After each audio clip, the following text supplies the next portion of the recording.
चलित वर्ष जो छात्र छात्री माने नुआ करी युक्त 2 प्रथम वर्ष बा +2 फर्स्ट ईयर रे एडमिशन करिसंती सेही छात्र छात्री मन रे वर्तमान गोटे प्रश्न उठुची कि कॉलेज रा प्रथम दिन कॉलेज यूनिफॉर्म पिंधि जिबु ना सिविल यूनिफॉर्म पिंधि जिबु एही प्रश्नर उत्तर आज रे वीडियो रे पाई जिबे।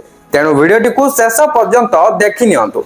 आपनको प्रश्नर उत्तर जानिबा पूर्वरु वीडियोटी को गोटे लाइक करंतु एवं चैनल को नुआ आस्तिले एबे ही चैनल को सब्सक्राइब करी बेल आइकन को दबाई ऑल रे क्लिक कर रखिबा को जमार भी भूलंतु नै।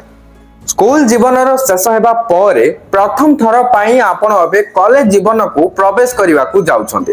तेणु आपण समस्त तो बहुत ही खुशी थिबे।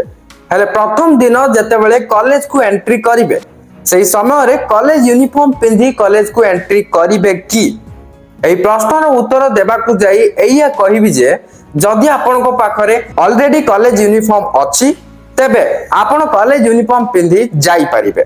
आ जदि आपनको पाखरे कॉलेज यूनिफॉर्म नाही तेबे सिविल यूनिफॉर्म पिंधि भी जाई परिबे। सिविल यूनिफॉर्म माने नॉर्मली आपण जो यूनिफॉर्म बा पोशाक पिंधुसंती ताको बुझाय। तो एबे आपण निहाती बुझी पारिथिबे बोली आशा करूची।